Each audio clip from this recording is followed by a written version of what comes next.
Kain tayo ng saging na lagyan ng yogurt at saka itong honey. Baligtad kasi yan. Bukas na. Ito yung honey nila from Australia. Una, lagyan ko muna siya ng honey. With honey. Sunod naman natin itong yogurt. Ito na yan.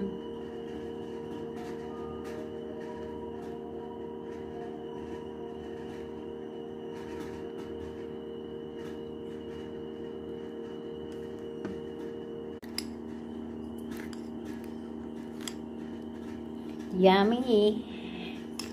Paborito ko to eh.